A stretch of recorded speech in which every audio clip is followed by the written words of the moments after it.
আসসালামু আলাইকুম প্রিয় দর্শক, অনেকেই তো অনেকভাবে আলু পুরি খেয়েছেন, তবে এবার আমি একটু অন্যভাবে আলু পুরিটা আপনাদের সাথে শেয়ার করছি। তো এভাবে আপনারা একবার বানিয়ে খেয়ে দেখতেই পারেন। এটা কিন্তু অনেক অনেক মজা এবং টেস্টি। সকালে কিংবা বিকেলে চায়ের সাথে আপনারা অনায়াসে বাচ্চাদের নিয়ে বড়দের নিয়ে খেতে পারেন। খুবই ভালো একটা নাস্তা। তো অল্প সময়ে কিন্তু এটা বানানো যায় কোনো ঝামেলা ছাড়া। তো আমি আজকে চেষ্টা করেছি একদম সহজভাবে অল্প সময়ে আপনাদের সাথে এই রেসিপিটা শেয়ার করতে। তো চলুন মূল রেসিপিতে আমরা চলে যাই। তো প্রথমে হচ্ছে আমি এখানে একটা মিক্সিং বল নিয়ে নিয়েছি। তো এখানে আমি দিয়ে দেব 1.5 টেবিল চামচ আটা। তো আমার কাছে ময়দা ছিল না, আটা ছিল। তো আপনাদের হাতের কাছে যা কিছুই থাকবে আপনারা নিয়ে নিতে পারেন, এতে কোনো সমস্যা নেই। তো এখানে আমি পরিমাণ মতো লবণ দিয়ে দিলাম। তো এখন দিয়ে দিচ্ছি তেল। এখানে আমি 3 টেবিল চামচ সাদা তেল দিয়েছি। তো তেলটাকে আমি ভালো করে আটার সাথে ভালো করে ময়ান করে নিচ্ছি। আর এই ময়ানটা যত ভালো হবে পুরিটা কিন্তু খেতে ততটাই খাস্তা খাস্তা হবে, খেতে খুবই ভালো লাগবে। একদম হোটেল স্টাইলে একদম খাস্তাভাবে কিন্তু আমি আজকে এই রেসিপিটা আপনাদের সাথে শেয়ার করার চেষ্টা করছি। তো এটা কিন্তু অনেক অনেক মজা হয়, আপনারা একবার ট্রাই করেই দেখুন। তো এভাবে হাতে নিয়ে দলা পাকালে বুঝতে পারবেন যে এটা ময়ান একদম পারফেক্ট হয়ে গেছে। তো এখন আমি একদম নর্মাল ঠান্ডা পানি দিয়ে একটা সফট ডো তৈরি করে নেব। তো পানিটা আসলে একবারে দিতে যাবেন না, এতে করে কিন্তু নরম বা হার্ড হয়ে যেতে পারে যে কোনো। তো এখন আমি অল্প অল্প করে মিশাচ্ছি, এতে করে খুব সুন্দর একটা ডো হবে।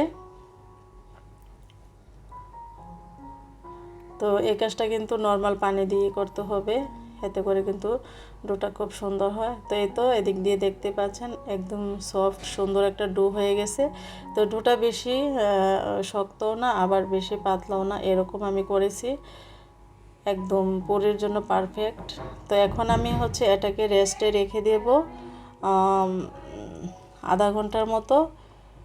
তো এটাকে আমি একটা সাইডে রেখে দিচ্ছি। তো এখন আমি আলুর পুরটাকে রেডি করে নিচ্ছি। তো আমি এখন আলুটাকে সেদ্ধ করে আগে নিয়ে নিয়েছি। তো সেদ্ধ আলুটাকে আমি ছুলে নিয়েছি। তো এখন দেখতেই পাচ্ছেন এখানে পেঁয়াজ আর হচ্ছে কাঁচামরিচ কুচি করে রেখেছি। তো এটাকে আমি একটু হালকা করে ভেজে নিচ্ছি। তো এটাকে আমি বেশি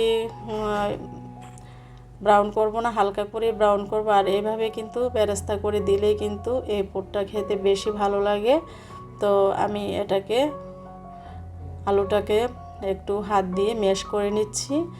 তো আমি এটাকে বেশি ম্যাশ করব না। তো এই তো দেখতেই পাচ্ছেন এটা কীরকম হলো। তো আমি এরকমভাবে হচ্ছে এটাকে করে নিচ্ছি। তো এখন এখানে যা যা উপাদান দিব এগুলা বলে দেই। তো এখন ওই যে পেঁয়াজটাকে যে আমি ভেজে রেখেছিলাম এই পেঁয়াজটা আমি এখন দিয়ে দিচ্ছি, কাঁচামরিচ দিয়ে দিলাম, লবণ দিয়ে দিলাম স্বাদ মতো লবণ। এখন দিয়ে দিলাম চাট মশলা। এই চাট মশলাটা হচ্ছে আমার হাতে করা চাট মশলা। আর এখানে ফ্রেশ ধনেপাতা কুচি আমি দিয়ে দিলাম। তো এখন হাত দিয়ে আমি ভালো করে এটাকে মেখে নিচ্ছি। তো এ পর্যায়ে আমি একটু চিলি ফ্লেক্স দিয়ে দিচ্ছি। তো যেহেতু হাত জ্বলবে এই জন্য আমি শুরুতে দিই নাই, পরবর্তীতে দিলাম। তো আপনারা আপনাদের টেস্ট মতো দিয়ে নেবেন। তো এখন চুলা আমি একটা প্যান বসিয়ে দিয়েছি, আর মধ্যে যথেষ্ট পরিমাণ তেল দিয়ে আমি চুলার মধ্যে গরম হওয়ার জন্য বসিয়ে রেখেছি। তো এদিক দিয়ে আমি আধা ঘন্টা পর চলে আসলাম, দেখলাম আমার পারফেক্টভাবে ডোটা কিন্তু সেট হয়ে গেছে। তো এখন ডোটাকে আমি আরও একটু হালকাভাবে মথে নিলাম। তো এখন ডোটা থেকে আমি ছোট ছোট লেচি আকারে কেটে নিব। তো এখানে অনেকগুলা হয়েছে লেচি। তো এগুলাকে আমি বলের মধ্যে রেখে দিচ্ছি। তো একটা ঢাকনা দিয়ে রেখে দেব, আর হচ্ছে একটা লেচি আমি হাতে নিয়ে নেব। তো এটাকে হাত দিয়ে আমি এরকম করে কিন্তু আলুর পুরটা ভিতরে দেব। তো আমি এরকম করে কিন্তু দিয়ে দিয়েছি। তো হাত দিয়ে কিন্তু এটাকে ছড়িয়ে দিয়েছি। তো এখন হচ্ছে আলুর পুরটা আমি এখানে ভিতরে দিয়ে দিচ্ছি।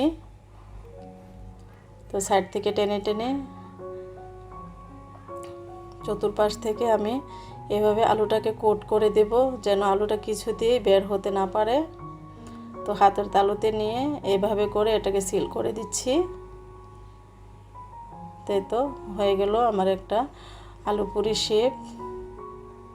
তো এরকম করে কিন্তু আমি সবগুলাতে আলুটা দিয়ে এভাবে সিল করে দিব। এতে করে যখন আপনারা পুরি ভাজতে যাবেন তখন আর বেশি সময় নেবে না, খুব তাড়াতাড়ি কিন্তু একটু বেলে আপনারা এটাকে ভেজে খেতে পারবেন। তো আপনারা চাইলে কিন্তু এভাবে ফ্রোজনও করতে পারেন। তাই তো আমি এর মধ্যে সবগুলা কিন্তু করে নিয়েছি। এই তো এগুলাকে ঢাকনা দিয়ে একটা ঢেকে রাখলে খুব সুন্দরভাবে এটা সেট হয়ে থাকে। তো এখন যারা যারা খাবে তো আমি তাদের জন্য কিছুটা বানিয়ে নিচ্ছি।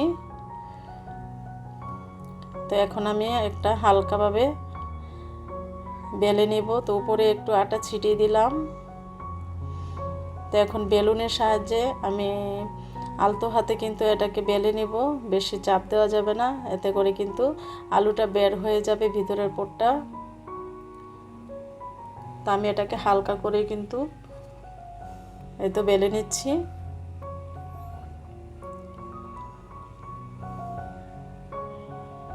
এই তো আমার বেলা হয়ে গেছে, একদম পারফেক্টভাবে হয়ে গেছে, চতুর্দিক গোল, শেপটাও খুব সুন্দর হয়েছে মাশাআল্লাহ।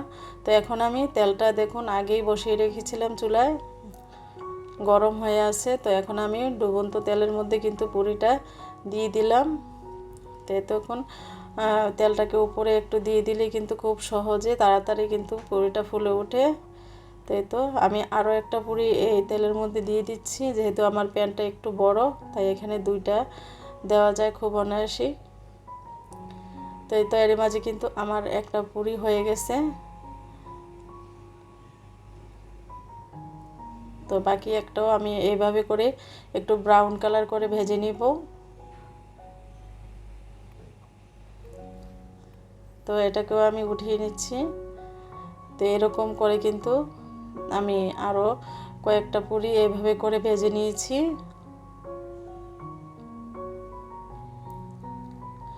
তো আমার টিপসগুলো ফলো করে আপনারা কিন্তু আপনাদের প্রিয়জনদের নিয়ে এগুলা তৈরি করে খেতে পারেন।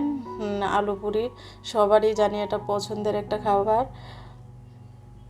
তো আমার ভিডিওটি যদি আপনাদের কোথাও কোনো অংশে এতটুকু ভালো লেগে থাকে তাহলে প্লিজ প্লিজ আপনারা আমার চ্যানেলের পাশে থাকবেন আর সাবস্ক্রাইব করে পাশে থাকা ছোট্ট বেল বাটনে ক্লিক করে দিবেন। এতে করে যখনই আমি নতুন কোনো ভিডিও আপলোড করব সবার আগে পৌঁছে যাবে আপনার নোটিফিকেশানে। চাইলে কিন্তু আপনারা আমার ভিডিওটা দেখে নিতে পারেন। আর প্লিজ ভিডিও দেখার শুরুতে একটা ছোট্ট লাইক দিয়ে দিবেন। আর এতক্ষণ যারা ধৈর্য ধরে আমার পাশে ছিলেন তাদেরকে অসংখ্য অসংখ্য ধন্যবাদ। আর আমি সব সময় চেষ্টা করি আপনাদের সাথে পারফেক্ট ইজি রেসিপি শেয়ার করতে। তো এরকম নতুন নতুন আরও রেসিপি পেতে প্লিজ আপনারা আমার চ্যানেলের পাশেই থেকে যাবেন আর আপনাদের ফ্রেন্ডস অ্যান্ড ফ্যামিলির সাথে শেয়ার করবেন। তো সবাই ভালো থাকবেন, সুস্থ থাকবেন। নেক্সট ভিডিওতে আবারও কথা হবে নতুন কোনো রেসিপি নিয়ে। এই পর্যন্তই, আল্লাহ হাফিজ।